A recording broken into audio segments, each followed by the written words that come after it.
magluluto tayo today ng pork belly chicharon or crispy belly chicharon. And yung mga kailangan lang natin na ingredients ay ang mga sumusunod. Pataring mapirito yun ito. Matakan na naman ang buto. Banuan muna natin mabuti yung pork belly or liempo.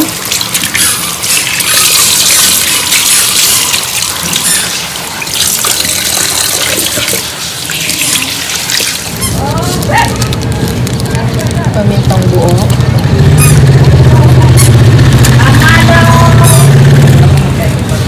Amala, sumama.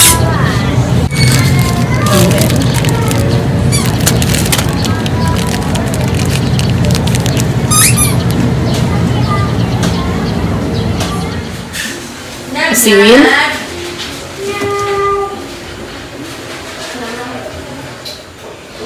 Meron na tayong pork liempo and hinugasan ko na siya. Meron na din tayong asin, peppercorn or paminta, pamintang buo, at saka bay leaf. Magpapakulo tayo ng tubig and then lagay na natin. Pag nakulo na yung tubig natin, lagay na natin yung ating bay leaf at saka yung ating paminta. Lagyan na din natin ng asin.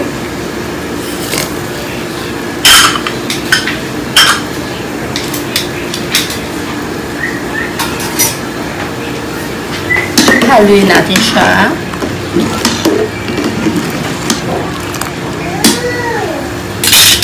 And lalagay na natin yung ating pork belly or liempo.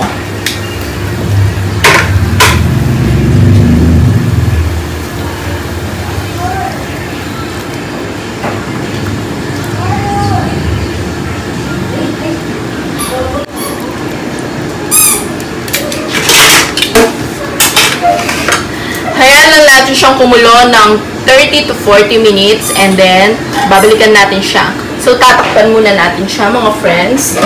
No. 30 minutes. Ayan. Balikan na natin yung ating pork liempo. Ayan, tignan natin kung okay na siya. So okay na itong mga friends.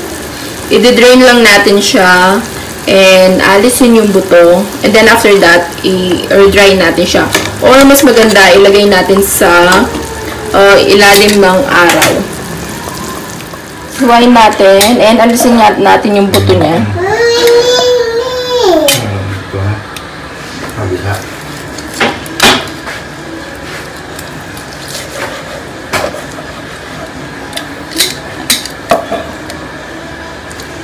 So, hiwain lang natin lahat itong pork belly and then lalagay na natin sa ilalim ng araw.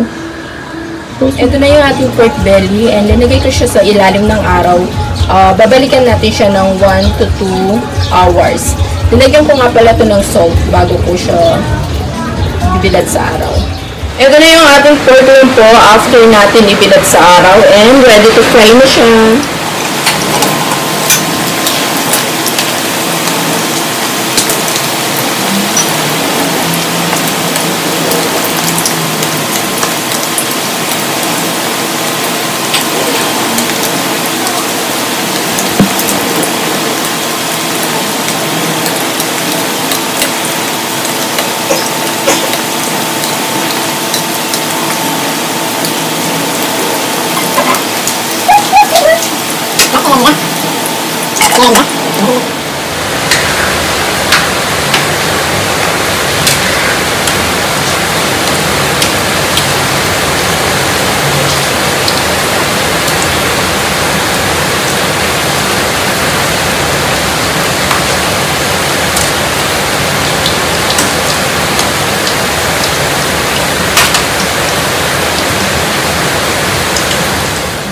Ayan, luto na po yung ating pork belly chicharon or crispy pork belly chicharon.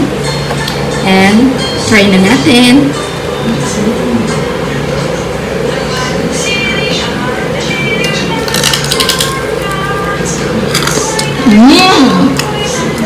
Ang luto niyan,